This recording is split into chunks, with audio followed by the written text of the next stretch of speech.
ஸ்ரீமதே ராமானுஜாய நமஹ. ஆழ்வார் எம்பெருமானார் ஜீயர் திருவடிகளே சரணம். அஸ்மத் ஆச்சாரியம் திருவடிகளே சரணம். ஸ்ரீசைலேச தயாபாத்திரம் தீபக்தியாதி குணார்ணவம் யதீந்திர பிரவணம் வந்தே ரம்யஜா மாதரம் முனிம். ஸ்ரீமத் கிருஷ்ண சமாஹ்வாய நமோ யாமனுசூனவே யற்கடாட்சைக லக்ஷாணாம் சுலப ஸ்ரீதர சதா. மன்வீர்காளிங்கே மணவாள மாமுனிவன் பொன்னடியாம் செங்கமல போதுகளை உன்னிச்சிரத்தாலே தீண்டில் அமானவனும் நம்மை கரத்தாலே தீண்டல் கடன். அஸ்மத் ஆச்சாரியம் திருவடிகளே சரணம். இந்த 12வது பாசுரம் திருமாலையில் அது நமனும் உத்கலனும் பேச நரகில் நின்றார்கள் கேட்க நரகமே சுவர்க்கமாகும் நாமங்களுடைய நம்பி அவனதூர் அரங்கம் என்னாது அயர்த்து வீழ்ந்து அழியமாந்தர் கவலையுள் படுகின்றார் என்று அதனுக்கே கவல்கின்றேனே அப்படின்னு இந்த பாசுரம். ரொம்ப ஆச்சரியமான விஷயம். இதில் ஆரம்பமே 12ஆம் பாட்டு அவதாரிகை ஆரம்பிக்க பெரியவாச்சான்களை சாதிக்கிறார்.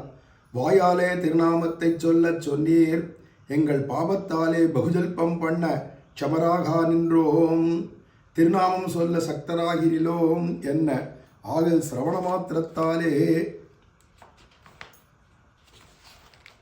திருநாமம் உத்தாரகம் என்று முத்கலோபாக்கியான முகத்தாலே சொல்லி இப்படிப்பட்ட பிரபாவத்தை உடையவன் ஊர் கோவில் என்று உஜ்ஜீவிக்கலாய் இருக்க துக்கபாகிகளாவதே என்று இவர்கள் அனர்த்தத்தை பொறுக்க மாட்டுகிறீலேன் என்கிறார். இது அவதாரிகை. வாயால பகவன் நாமத்தை சொல்லாத இப்படி வியர்த்தமா பொழுதுபோக்குறேன்னு போன பாசுரத்தில் சொன்னார்.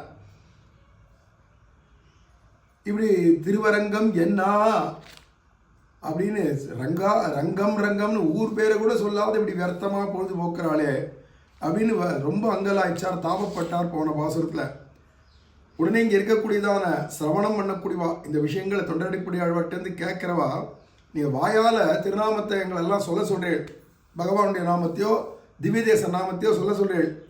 ஆனால் எங்களுடைய பாவம் இருக்கே, நாங்கள் பண்ணியிருக்கிற பாவம் எங்கள் வாயில் எதேதோ வாய்க்கிழியே பேசுகிறோம்.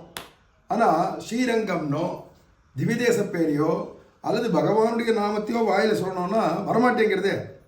திருநாமம் சொல்ல சக்தராகிரிகளோ, அதுக்கு எங்கள்கிட்ட சக்தி இல்லையேங்கிறா. இத்தனை வார்த்தை பேசுகிறா இல்லையா? இப்படி தானே வால்மீகி முதல்ல வேடுவனாக இருக்கச்சே நாரதர் திருத்தி பணிகொள்ள வரைச்சவே அவனுக்கு ஊர் உலகமெல்லாம் பேசுகிறான், எல்லாத்தையும் அளந்து பேசுகிறான். நாக்கு ஆகாசம் மட்டும் தொடுறது, எதோ பேசுகிறான். ஆனால் ராமராமா சொல்லிடான்றார் நாரதர், வாய் அது வரலைங்களேன்றான். அது சொல்ல தெரியல, சொல்ல வரலைங்கிறான். அப்புறமா தான் மரங்கள்லாம் இருக்கிறத காண்பிச்சு இது என்ன மரம், அது என்ன மரம்னா இது மாமரம், இது பலாமரம், இது அசோக மரம் அப்படின்னு அதோட பேர் சொல்லிச்சே கூட கூட மரம்ன்றது அவன் தமிழ் வார்த்தை வருமா இருக்கிறதுனால, வாயில் வருதா இருக்கிறதுனால அதை கொண்டே மரானே சொல்லி அது ராமன் ஆக உனக்கு வந்துடுத்துப்பா ராமனாவும் உட்காரு ஜபம் பண்ணு, தன்னால் உனக்கு பெரிய வைபவத்தில் கொண்டு போய் சேர்க்கும் அப்படின்னு சொல்ல அவர் வால்மீகி முனிவராக ஆனார் அப்படின்னு ஸ்காந்த புராணாதிகள்லாம் சொல்லப்படுறது இவருடைய சரித்திரம். அப்பேற்பட்டதான வாயில நாமம் வரலையேன்றவாளையும் வர வழிக்கிறது தான் இந்த மாதிரி மகாத்மாக்களுடையதான சுபாவமாக இருக்கு. நாடும் நகரமும் நன்கரியன்னு சொன்னார். நமோ நாராயணாயவன் எடுக்கச்சவே பல்லாண்டில் சுவாமி பெரியாழ்வார். அதை மாதிரி பாவ பலன் எங்களுக்கு வாயில வரமாட்டேங்கிறதுன்னு அவளே ஒத்துக்கிறாள். எங்களுக்கு சக்தி இல்லை, திருநாமம் சொல்றதுக்கே வாயில வரல, அதுக்கு ஏற்ற சக்தி இல்லைன்னா. அப்படி சக்தி உங்களுக்கு இல்லைன்னா பரவாயில்லப்பா, காது கேட்குற சக்தி இருக்கு இல்லையா, காதால கேளுங்கோ. கடைசி பற்ற சிரவண மாத்திரமே போகிறோம். பகவன் நாமத்தை நீ சொல்லாட்டாலும் காது கொண்டு கேட்டா போறோம். என்னாம ஸ்ருதி மாத்திரேன புமான் பவதி நிர்மலஹா அப்படிங்கிறதுனால காதலா நாமத்தை கேட்டாலே போறோம்.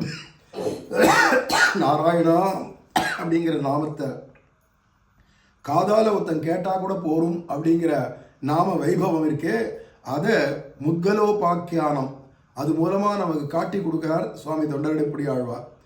அது இப்படிப்பட்ட பிரபாவத்தை உடையவன் ஊர் கோவில் என்று இப்பேற்பட்ட நாம வைபவம் உடையதான எம்பெருமான் அவனுடைய ஊர் ஸ்ரீரங்கம்னு ஊர் பேரை சொன்னா போறாதா?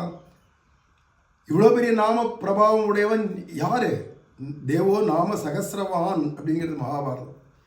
ஆயிரக்கணக்கான இந்த மாதிரி நாமங்கள் உடையவன் அப்படின்னா அவன் பேரை கூட நீ சொல்ல வேண்டாமா, அவன் ஊர் பேரை சொல்ல ஸ்ரீரங்கம்னு. ஆனால் அவனதூர் அரங்கமென்னாது அயர்த்து வீழ்ந்து அழியமாந்தர் கவலையுள் படுகின்றார் என்று இப்படி உஜ்ஜீவிக்கலாமே. ஊர் பேரை சொல்லிட்டா கூட திவ்யதேச பேரை சொல்லிட்டா கூட உஜ்ஜீவிச்சு போயிடுவானே வைகுண்டத்துக்கு. அப்படி இல்லாத துக்கபாகிகளாவதே, துக்கத்தை இங்கே அனுபவிச்சுட்டு பிறப்பு இறப்புலேயே சுழற்சிலே மாட்டின் தவிக்கிறாளே, அனர்த்தப்படுறாளே, அப்படின்னு புறத்தியாருடைய அனர்த்தத்தை பார்த்து தான் வருத்தப்படுறாராம். கவலையுள் படுகின்றார் என்று அதனுக்கே கவல்கின்றேனே. புறத்தியார் கஷ்டத்தை பார்த்து இவருக்கு ஐயோன்னு தோன்றதாம், இரக்கம் வரலாம். அதுதான் வைஷ்ணவ லட்சணம்ன்றார். புறத்தியாருடைய கஷ்டத்தை கண்டு எவனுக்கு ஐயோ அவன் கஷ்டப்படுறாளே அப்படின்னு தோணிட்டாலே அவன் வைஷ்ணவன். வைஷ்ணவ லட்சணத்தில் அது ஒரு லட்சணம் முக்கியமாக. அப்படிங்கிறச்சு அப்பேற்பட்டதான பொருத்தியார் சம்சாரிகளாக இருக்கா, நாமத்தை கேட்கக்கூட மாட்டேங்கிறா, நாமத்தை சொல்ல மாட்டேங்கிறா, திவ்ய தேச பேரை கூட சொல்ல மாட்டேங்கிறாளேன்னு அதை நினச்சிட்டு அவளுடைய துக்க தசையை பார்த்துட்டு துர்தசையை பார்த்துட்டு இவர் துக்கப்படுறாராம், கவலைப்படுறேன் அப்படின்னு இந்த பாசுரம். இந்த முகத்தினால நாமத்தினுடையதான சிரவண மகாத்மியத்தை சொல்லிட்டு வரார் இந்த பாசுரத்தில் அப்படின்னு அவதாரிகளை காட்டுறார். இந்த பாசுரம் நமனும் முத்கலனும் பேச நரகில் நின்றார்கள் கேட்க அப்படின்னு ஆரம்பிக்கிறது இல்லையா. இந்த முத்கல உபாக்கியானம், இந்த முத்கல உபாக்கியானம் அப்படிங்கிறது முத்கலனுடையதான சரித்திரத்தை சொல்லிட்டு வருது. இதில் நம்மளுடைய விஷ்ணு தர்மம் அதுதான் இதுக்கு ஆதாரமான கிரந்தம். அந்த விஷ்ணு தர்மத்தில் சொல்லிட்டு வரார் முத்கலோபாக்கியானம்.